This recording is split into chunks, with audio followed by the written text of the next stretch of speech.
আসসালামু আলাইকুম। শামসুল হক খান school and কলেজের অনলাইন ক্লাসে আমি দিলরুবা আফরোজা আবারও নবম শ্রেণীর বিজ্ঞান বিষয় নিয়ে উপস্থিত হয়েছি। প্রিয় শিক্ষার্থীরা, কেমন আছো সবাই? আশা করি আল্লাহ পাকের ইচ্ছা ভালোই আছো। আমি গত ক্লাসে তোমাদের সৃজনশীল প্রশ্নের প্রথম অধ্যায় এবং তৃতীয় অধ্যায় নিয়ে আলোচনা করেছি। তোমরা আশা করি সকলেই সেটা দেখেছো এবং আজকে সিলেবাসের পরবর্তী অধ্যায় অর্থাৎ সপ্তম এবং নবম অধ্যায় নিয়ে আমি আলোচনা করব। তোমরা বই, খাতা এবং কলম আশা করি তুমি নিয়ে বসে পড়েছ। খাতা কলম যদি নিয়ে থাকো তাহলে ঝটপট সেটা খুলে ফেলো। তোমরা লক্ষ্য করো, আমি বোর্ডে দুটি প্রশ্ন লিখেছি, একটি চিত্র দিয়ে আরেকটি ইকুয়েশন দিয়ে। তোমরা সকলেই জানো সপ্তম অধ্যায় কি ছিল।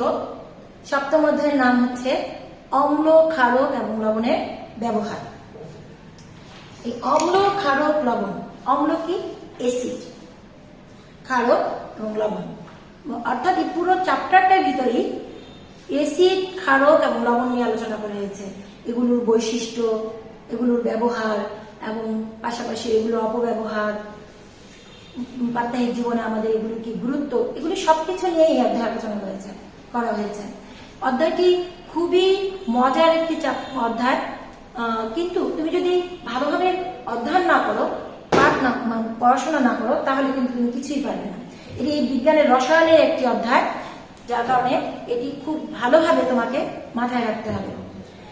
লক্ষ্য করো, এখানে আমি দুটি বিকার রেখেছি। একটি বিকারে লিটমাস কাগজ আছে নীল বর্ণ, নীল লিটমাস সেটা লাল বর্ণ ধারণ করেছে দ্রবণে দেওয়ার পর। আরেকটি বিকারে লাল লিটমাস কাগজ দেওয়ার পর নীল বর্ণ ধারণ করেছে। এই চিত্রের আলোকে আমি প্রয়োগমূলক প্রশ্ন অর্থাৎ গ এবং ঘ প্রশ্ন বলেছি। এই প্রশ্ন দুটা আমি আলোচনা করব। যারা সপ্তম অধ্যায় খুব ভালোভাবে পড়েছো বা একটু হলেও পড়েছো, তারা সকলেই জানো, দেখেই বুঝে যাচ্ছ প্রশ্ন কি আছে। আমি একজন শিক্ষক হিসেবে তোমাদেরকে একটা বলতে চাই, যখনই কোনো সৃজনশীল বিষয়ের সৃজনশীল প্রশ্নের উদ্দীপকটি পড়বে, তুমি মূল প্রশ্নে যাওয়ার আগে উদ্দীপকটি ভালো করে লক্ষ্য করবে। সেটা চিত্র হোক, ইকুয়েশন হোক, অথবা কোনো প্যারা হোক বা কোনো একটি লিখিত কোনো প্যারা হোক, সেটা ভালোভাবে লক্ষ্য করে প্রশ্নে যাওয়ার আগেই তুমি মনে মনে একটি ধারণা করে নিবে যে কি ধরনের প্রশ্ন হতে পারে, আমি কি সেই প্রশ্নটি পারি কিনা। মানে তুমি প্রশ্নকর্তার প্রশ্ন দেখার আগেই তুমি নিজেই নিজেকে প্রশ্ন করবে যে এখান থেকে আমি কি জানতে পারি। যেমন এখানে নীল লিটমাস লাল বর্ণ ধারক, লাল লিটমাস নীল বর্ণ ধারক। প্রশ্ন যাওয়ার আগেই তোমরা কিন্তু অলরেডি বুঝে গিয়েছো যে যেহেতু এটি একটি দ্রবণে লিটমাস কাগজ দেওয়ার পর লাল বর্ণ ধারণ করেছে নীল লিটমাস, অর্থাৎ এটি একটি কি? অ্যাসিডের দ্রবণ। একইভাবে লাল লিটমাস কাগজ দেওয়ার পর যেহেতু দ্রবণ কাগজটি নীল বর্ণ ধারণ করেছে, সেহেতু এটি একটি কি? ক্ষার জাতীয়, ক্ষারের দ্রবণ, ক্ষার বা ক্ষারকের দ্রবণ। এখন এই দুটা তথ্য থেকে কি কি ধরনের প্রশ্ন হতে পারে? প্রথম বিকারের যৌগটির বৈশিষ্ট্য আলোচনা করো, অথবা যৌগটির ব্যবহার ব্যাখ্যা করো। একইভাবে 2 নং বিকারের যৌগটির বৈশিষ্ট্য ব্যাখ্যা করো, ব্যবহার আলোচনা করো। কারণ এই জিনিসগুলোই তোমাদের এই অধ্যায়ে আছে। এখন আমরা চলে যে প্রশ্নে কি আছে। প্রশ্ন হচ্ছে 1 নং বিকারের যৌগটি কোন ধরনের, এর বৈশিষ্ট্য ব্যাখ্যা করো।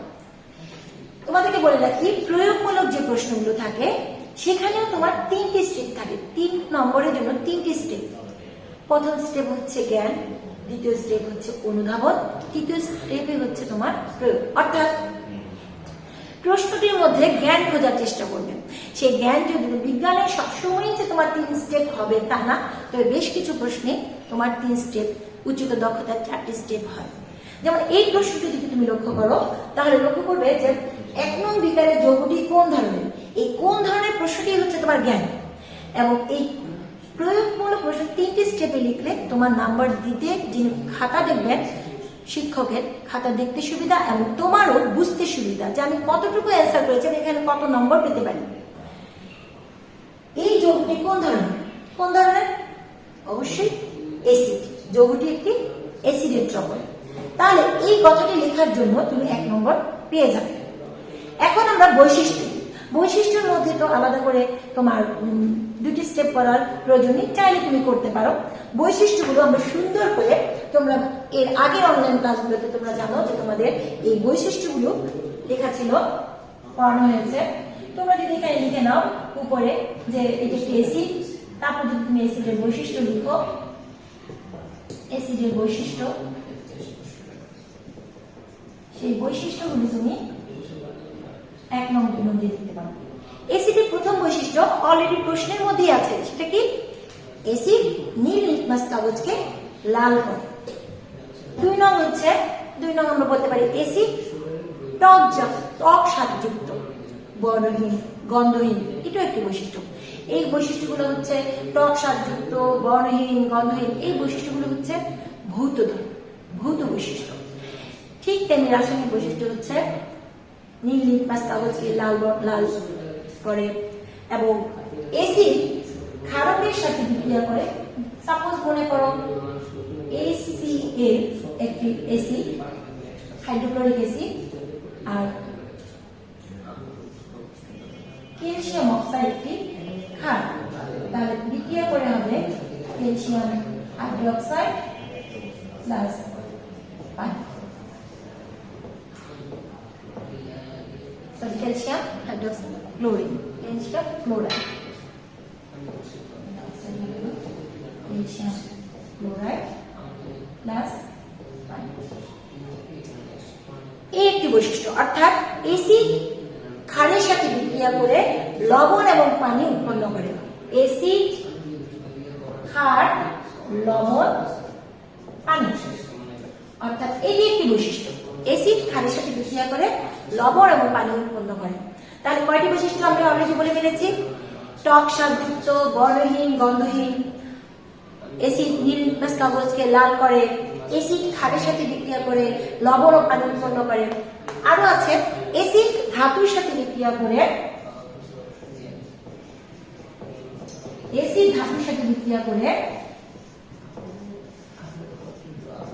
হাইড্রোজেন গ্যাস নির্গত করে। অ্যাসিড ধাতুর সাথে বিক্রিয়া করে হাইড্রোজেন গ্যাস নির্গত করে, এটি আরেকটি বৈশিষ্ট্য। একইভাবে আরেকটি যদি তুমি বলো, অ্যাসিড কার্বনের যুক্ত লবণের সাথে বিক্রিয়া করে কার্বন ডাই অক্সাইড গ্যাস নির্গত করে। এই সবগুলোই হচ্ছে তোমার অ্যাসিডের বৈশিষ্ট্য। এই বৈশিষ্ট্যগুলো যদি তুমি সঠিকভাবে খাতায় লিখতে পারো, তাহলে ওখানে 1, আর বৈশিষ্ট্যগুলো ভালোভাবে ইকুয়েশন দিয়ে লেখার জন্য তুমি পেয়ে যাবে 2। যদি কেউ ইকুয়েশনগুলো লিখতে না পারো, শুধু যদি বাংলায় লিখে দাও যে অ্যাসিড ক্ষারের সাথে বিক্রিয়া করে লবণ পানি উৎপন্ন করে, অ্যাসিড ধাতুর সাথে বিক্রিয়া করে হাইড্রোজেন গ্যাস নির্গত করে, অ্যাসিড কার্বনের যুক্ত লবণের সাথে বিক্রিয়া করে কার্বন ডাই অক্সাইড গ্যাস নির্গত করে, অ্যাসিড নীল লিটমাস কাগজকে লাল করে, এগুলো যদি তুমি লিখে দাও, তবুও তুমি পুরো প্রশ্নটাতে 2 নম্বর পেয়ে যাবে। অর্থাৎ তোমাকে প্রথমেই তৈরি করতে হবে তুমি উত্তরের জন্য কত নম্বর পেতে চাও, 60%, 70%, 80% না 90%, সেটা তোমাকে প্রথমেই টার্গেট করে নিতে হবে। তাহলে আমাদের গয়ের প্রশ্নের উত্তর হয়ে গেল যে অ্যাসিডের বৈশিষ্ট্যগুলো আমরা এভাবে লিখতে পারি, ইকুয়েশন দিয়ে লিখলে তুমি নম্বরটা পুরোপুরি পাবে। এবার আসো আমরা ঘন প্রশ্নটি নিয়ে আলোচনা করি। 2 নং বিকারের যৌগটির পার্থিব জীবনের ব্যবহার বর্ণনা করো। অর্থাৎ 2 নং বিকারের যৌগটি কি আছে? 2 নং বিকারের যৌগটি লক্ষ্য করছি যে লাল লিটমাস কাগজকে নীল বর্ণ ধারণ করছে, অর্থাৎ 2 নং বিকারের যৌগটি হচ্ছে এক ধরনের ক্ষার জাতীয় দ্রবণ, ক্ষারের দ্রবণ। অর্থাৎ এই প্রথমে আমরা লিখে নিব 2 নং বিকারের যৌগটি হচ্ছে ক্ষার। তারপর আমাদের এই জ্ঞানের পরে আমরা এই প্রাত্যহিক জীবন, অর্থাৎ আমাদের দৈনন্দিন যে প্রতিদিনের যে জীবন, সেই জীবনে আমাদের ক্ষারের কি ব্যবহার, সেই ব্যবহারটা আমরা বর্ণনা করব। তোমাদের বইয়ে খুব সুন্দরভাবে ক্ষারের বর্ণনাগুলো দেওয়া আছে। 2-1টি বর্ণনা, আমি 2-1টি কথা আমি বলে দিচ্ছি, আমি নিজেই বলে দিচ্ছি। যেমন আমরা জানি যে আমরা যে টুথপেস্ট দিয়ে যে দাঁত ব্রাশ করি, সেই টুথপেস্টের মধ্যে তোমার কি থাকে? টুথপেস্ট এক ধরনের ক্ষার জাতীয় বস্তু। সেই ক্ষারটা আমাদের মুখে যে প্রতিদিনের খাবারের জন্য যে অ্যাসিডিটি তৈরি হয়, সেই ক্ষার অ্যাসিডের সাথে বিক্রিয়া করে আমাদের মুখের দুর্গন্ধটা দূর করে, অর্থাৎ অ্যাসিডিটিকে প্রশমিত করে। এইটা একটা ক্ষারের ব্যবহার, অর্থাৎ আমরা ক্ষারটা এখানে ব্যবহার করছি, মানে পরিষ্কার পরিচ্ছন্নতার ক্ষেত্রে, দাঁত ব্রাশের ক্ষেত্রে ব্যবহার করছি।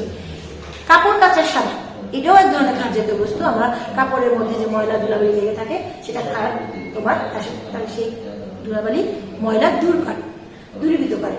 পাশাপাশি শেভিং ক্রিম, শেভিং ফোম, এগুলি সবই তোমার ক্ষার জাতীয় বস্তু।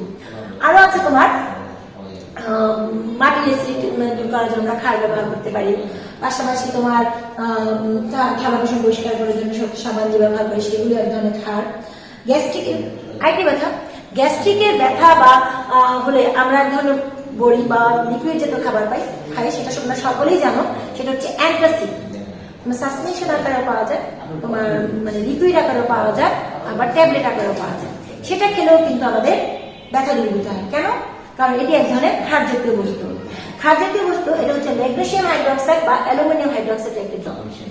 ম্যাগনেসিয়াম হাইড্রোক্সাইড অবশ্যই ক্ষার।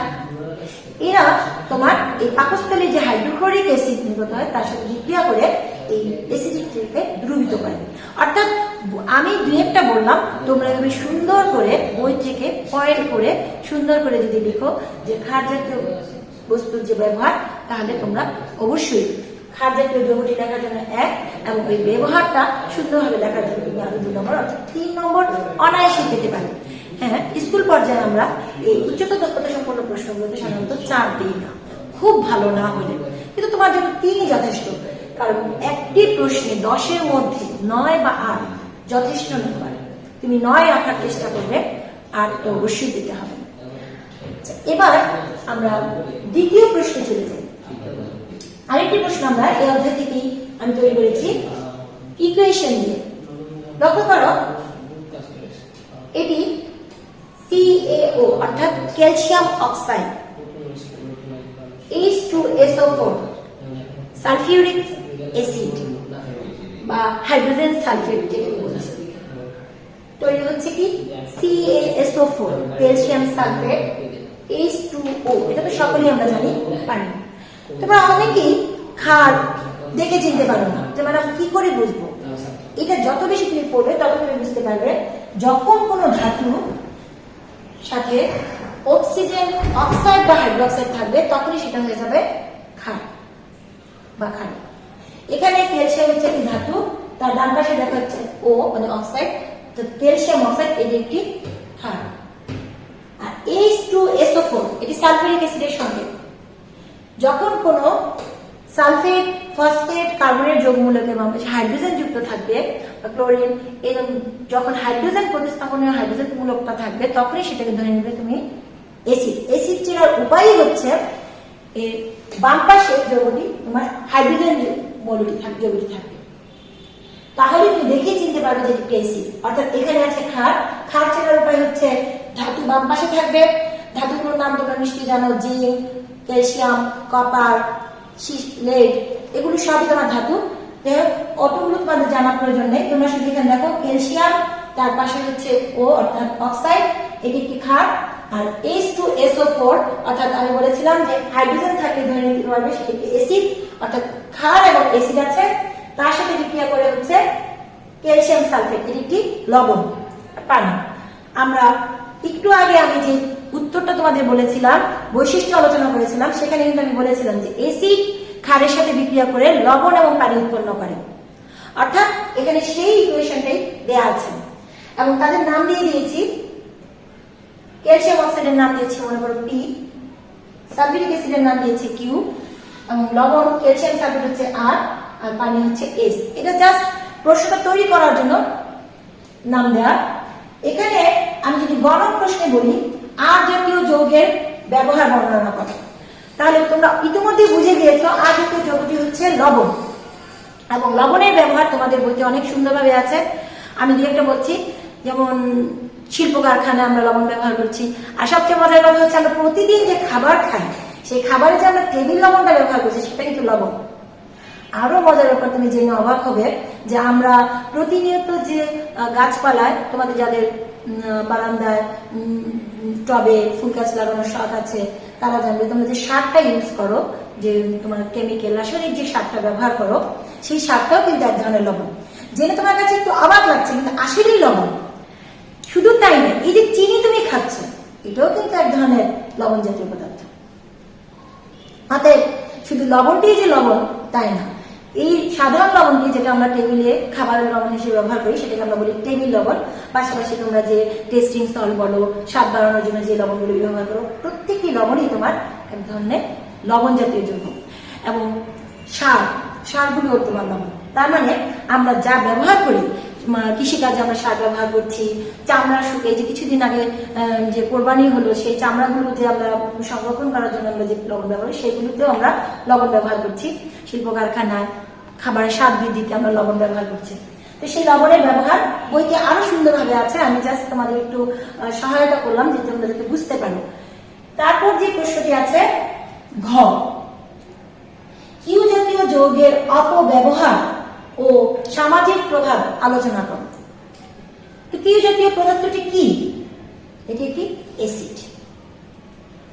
এটি একটি অ্যাসিড এবং এই অ্যাসিড যৌগটি একটি অ্যাসিড, এটি লেখার জন্য তুমি 1 নম্বর পেয়ে যাবে। এখানে তোমরা জানো 4টি নাম্বার আছে, সেখানে তুমি যদি একটু ভাগ করে নাও, যে তুমি অনায়াসে 3টি নাম্বার পেয়ে যেতে পারো। খুব অল্প লিখে, খুব বেশি লেখার প্রয়োজন নেই। কিউ জাতীয় যৌগটি হচ্ছে একটি অ্যাসিড, এটি লেখার জন্য তুমি 1 নম্বর পাবে। অপব্যবহার, অর্থাৎ আমি কিছুক্ষণ আগে যে প্রশ্নটি করেছিলাম সেখানে তাদের ব্যবহার বা বৈশিষ্ট্য নিয়ে আলোচনা করেছি, বা বইতে তোমাদের ব্যবহার আছে। পাশাপাশি তোমরা সকলেই জানো অ্যাসিডের অপব্যবহার, অর্থাৎ আমাদের মতো এই বাংলাদেশ বা ভারত উপমহাদেশে, বিশেষ করে ভারত, বাংলাদেশ, পাকিস্তান, যে ভারত উপমহাদেশে বেশিরভাগই তোমার গৃহবধূ, স্কুল ছাত্রী, তাদের উপর যে অ্যাসিড ছোড়া হচ্ছে, এটা হচ্ছে এক ধরনের অপব্যবহার। কারণ এটা কখনোই ব্যবহার হতে পারে না। তুমি কারো মুখে অ্যাসিড ছুঁড়ে দিলে তার পুরো মুখটা ঝলসে গেল, সে মৃত্যুর কোলে ঢলে পড়লো, বা তার সারা জীবন নষ্ট হয়ে গেল, সে আয়নাতে তার পূর্বে চেহারা দেখতে পাবে না। এই যে এটা কখনোই ব্যবহার হতে পারে না। তাই এটাই হচ্ছে অপব্যবহার, এগুলি হচ্ছে অপব্যবহার। শুধু তাই না, অনেক সময় আমরা দেখি যে তোমরা মেয়েরা অনেকে হাতে মেহেদি তোমরা ইউজ করো, সেই বাজারে যে মেহেদিগুলো পাওয়া যায়, সেখানেও যদি তোমার অ্যাসিড জাতীয় পদার্থ একটু থাকে, তাহলে তুমি যখন সেই মেহেদিটা ইউজ করবে, তখন তোমার হাতটা পুড়ে যাওয়ার সম্ভাবনা আছে। সেই জন্যই এই অ্যাসিডের অপব্যবহারটা তুমি 2-1টা তুলে ধরলেই সেখানে তুমি 1 নম্বর পেয়ে যাবে। তোমাদের বইতে সুন্দরভাবে আছে। ও সামাজিক প্রভাব, যে কথাটা আমি বললাম যে অ্যাসিড ছোড়া, মূলত অপব্যবহার তোমার অ্যাসিডই বেশি ছোড়ার ব্যাপারটি এখানে বলা হয়, এবং তার সামাজিক প্রভাব বলার অপেক্ষাই রাখে না। যে একটি গৃহবধূ বা স্কুল ছাত্রী, সাধারণত মেয়েদের উপরে অ্যাসিড ছোড়া হয়, আর পুরুষ বা নারীদের উপরে বেশি ছোড়া হয়। পুরুষদেরও যদি শত্রুতা বশত কেউ কাউকে মেরে ফেলতে চায়, তখন অ্যাসিড ছোড়া হয়। তবে এর শিকার বেশিরভাগই তোমার নারীরা, অর্থাৎ গৃহবধূ বা স্কুল ছাত্রী। তো এর সামাজিক প্রভাব এর বলার কোনো অপেক্ষা রাখে না। একটি মেয়ে বা একটি বধূকে যখন অ্যাসিড ছোড়া হয়, তখন তার সমাজে বেঁচে থাকাটাই, সে যদিও বা অ্যাসিডের ছোড়ার সেই যন্ত্রণা থেকে যদিও বা বেঁচে ফিরতে পারে, ডাক্তাররা অনেক কষ্ট করে যদিও বা তাকে বাঁচিয়ে আনতে পারে, কিন্তু সামাজিকভাবে সে একদম একঘরে হয়ে যায়। কারণ সে বাইরে যেতে পারে না, অন্যান্য ফ্রেন্ডদের সাথে মিশে সে আগের মতো সে স্কুলে যেতে পারে না, তার বিভৎস সেই চেহারা দেখে তার একদম কাছের মানুষটা তাকে ভয় পায়। এই যে একটা মানসিক চাপ, এ থেকে দেখা যায় সে হয়তো ডাক্তার তাকে সেই অ্যাসিড ছোড়া থেকে তার মুখটাকে রক্ষা করে তাকে বাঁচিয়ে ফিরে আনলো, কিন্তু সেটা দেখা যায় সুইসাইড বা আত্মহত্যার পথ বেছে নেয়। এটা হচ্ছে সবচেয়ে মর্মান্তিক। এবং সেই জন্য তোমরা জানো সরকারিভাবে একটা আইনও আছে যে এই ধরনের মৃত্যুদণ্ড পর্যন্ত, সর্বোচ্চ শাস্তি অ্যাসিড ছোড়ার ক্ষেত্রে মৃত্যুদণ্ড পর্যন্ত দেওয়া হয়ে থাকে। এগুলো হচ্ছে তোমার সামাজিক প্রভাব। এই যে মেয়েরা বাইরে যেতে পারে না, বা স্কুল বিদ্যালয়ে যেতে পারে না, বা মানসিক চাপে থাকে, মানুষ নানা ধরনের মন্তব্য করে, এগুলি হচ্ছে সামাজিক প্রভাব। তো এগুলো যদি তুমি শুধু যদি যৌগটি কি, অপব্যবহার এবং একটা দুটো সামাজিক প্রভাব দেখো, তাহলে তুমি যদি আলাদাভাবে 3টা পয়েন্ট দেখো, তাহলে তুমি অলরেডি 3টে নাম্বার পেয়ে যাচ্ছ। তোমাকে খুব বড় করে লিখতে হবে তাহলে তুমি 3 নম্বর হবে, তা কিন্তু না। লক্ষ্য করো, তুমি যদি লিখতে গিয়ে যৌগটি এসিড আর অপব্যবহার লিখে পুরো পেজ ভরে ফেলেছো, অথচ সামাজিক প্রভাব তুমি লিখোই নি। তুমি যতই লিখো, আমি টিচার থেকে তোমাকে 2 নম্বরে বেশি দিতে পারবো না, বাট তুমি যদি অপব্যবহারটা সংক্ষিপ্ত করে সামাজিক প্রভাবটা একটু লিখে দাও, তাহলে কিন্তু তোমাকে আমি 3 নম্বর দিয়ে দিব। হ্যাঁ, আমি আগেই বলেছি আমরা স্কুল পর্যায়ে তোমাদের এই ধরনের প্রশ্নগুলোতে আমরা 4 নম্বর দিই। তাই আমি দুটো প্রশ্ন দিয়ে তোমাদেরকে বলতে চাচ্ছি যে, বোঝাতে চেয়েছি যে কিভাবে লিখলে তুমি নম্বর কি ধরনের পেতে পারো। তোমরা অনেকেই অনেক কিছু লিখো, অনেক বড় করে লিখো, কিন্তু আমাদের পক্ষে দেখা যায় যে আমরা 1 দিচ্ছি বা 1 দিচ্ছি, 0 দিচ্ছি, 2 দিচ্ছি। তখন তোমরা অনেকেই প্রশ্ন করো, ম্যাডাম কিভাবে আমরা নাম্বার এত কম পেলাম কেন, এত বেশি করে লিখলাম। কিন্তু বেশি লিখলেই চলবে না, বিশেষ করে বিজ্ঞান তুমি একদম অল্প লিখো, তুমি অনেক বেশি নম্বর পেতে পারো। এই ছিল আমাদের সপ্তম অধ্যায়ের এই বিষয়গুলো নিয়ে আলোচনা ছিল। আর আরো কিছু টপিকস আছে যেগুলো তোমরা পড়তে পারো। এখানে মোটামুটি সব টপিকস আমি বলে ফেলেছি, এসিড, ক্ষার এবং লবণ, এগুলির ব্যবহার এবং এগুলো পড়লে মোটামুটি তুমি একটা প্রশ্ন পেয়ে যাবে। আরেকটি বিষয় আছে তোমাদের এই অধ্যায়ে, সেটি হচ্ছে পিএইচ। পিএইচ দিয়েও তোমাদের একটা ইম্পর্টেন্ট প্রশ্ন তৈরি করা যায়, যেমন পিএইচ দেখে বোঝা যাবে যে সেটা এসিড, ক্ষারক না লবণ। যেমন আমরা জানি পিএইচ এর মান যদি 7 হয়, তাহলে সেই যৌগটি হচ্ছে নিরপেক্ষ। যেমন লবণ, পানি, লবণের দ্রবণ, পানি, এগুলিতে যখন পিএইচ মাপা হবে তখন তার বিশুদ্ধ পানি পিএইচ হবে 7 এবং নিরপেক্ষ দ্রবণ যেমন লবণের দ্রবণ এগুলিও হবে তোমার 7। এই 7 এর চেয়ে নিচে লেস দেন 7, পিএইচ যদি লেস দেন 7 হয় তাহলে তুমি সেটি হচ্ছে অ্যাসিড, আর পিএইচ যদি গ্রেটার দেন 7 হয় তাহলে সেটি হচ্ছে ক্ষার। আর পিএইচ যদি 7 হয় তাহলে সেটি হচ্ছে নিরপেক্ষ দ্রবণ। এইটি দিয়েও তোমার কিন্তু প্রশ্ন করা যেতে পারে। তাহলে এই অধ্যায়ে কিভাবে প্রশ্ন হতে পারে এবং কোন কোন ধরনের প্রশ্ন হতে পারে সেটি নিয়ে আলোচনা করলাম। এখন আমি নবম অধ্যায়ের কিছু টপিকস নিয়ে তোমাদেরকে বলবো।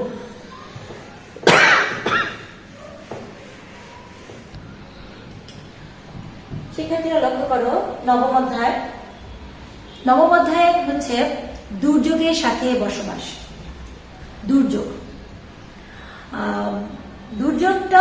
দুর্যোগের সাথে তো আমাদের প্রতিনিয়ত বসবাস করতেই হচ্ছে। যেমন তোমরা সকলেই জানো, মহামারী করোনার পাশাপাশি এখন আমাদের বাংলাদেশে বন্যা হচ্ছে। তোমরা কি জানো নাকি এটা জানো না, শুধু মহামারী করোনা নিয়েই আছো? আসলে বাংলাদেশে এখন বন্যা হচ্ছে চারদিকেই। কিছুদিন থেমে যাওয়ার পর এখন আবারও বৃষ্টিপাত হচ্ছে। বিশেষজ্ঞরা ধারণা করছেন যে আবারও বন্যা হতে পারে। এই যে আমাদের প্রতিনিয়ত আমাদের দুর্যোগের সাথে বসবাস করছি আমরা, এইটা নিয়েই এই অধ্যায় আলোচনা। তোমরা সকলেই জানো। তো বন্যা তো বললামই যে বন্যা হচ্ছে, আর পাশাপাশি তোমরা জানো যে ভূমিকম্প এটা এক ধরনের দুর্যোগ, খরা, ঘূর্ণিঝড় সবই তোমার দুর্যোগ। কিন্তু দুর্যোগে কিছু ডিফারেন্স আছে। কিছু দুর্যোগ আগে থেকে জানা যায় আর কিছু দুর্যোগ জানা যায় না। যেমন ভূমিকম্প হুট করে হবে, তুমি বলতেই পারবে না যে কখন, এটার আগাম কোনো প্রস্তুতি নেওয়া যাবে না। জাস্ট তুমি মানসিক ভূমিকম্প প্রতিরোধ করার জন্য তোমার একটাই উপায়, সেটা হচ্ছে তুমি মানসিকভাবে সবসময় স্ট্রং থাকতে হবে। যাই হোক, প্রত্যেকটা বিষয় নিয়ে তোমাদের বইতে আলোচনা আছে যে কোনটার জন্য কি করতে হবে, তাৎক্ষণিকভাবে কি করতে হবে। আমি এই অধ্যায়ে একটি সৃজনশীল লিখেছি, সেটা নিয়ে আলোচনা করব। সেটা হচ্ছে, তুমি দেখো আমি এখানে লিখেছি দুর্যোগ 1, নদ নদীর পানি ধারণ ক্ষমতা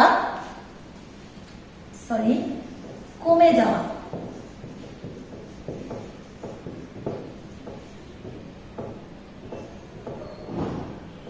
আর দুর্যোগ 2তে আছে নিম্নচাপ ও উচ্চ তাপমাত্রা। এই কথাটি দ্বারা বোঝানো হচ্ছে যে এই দুর্যোগ 1 সৃষ্টিটা কেন হচ্ছে আর দুর্যোগ 2 কেন সৃষ্টি হচ্ছে, এই কারণটা জাস্ট এখানে লিখে দেওয়া আছে উদ্দীপকে।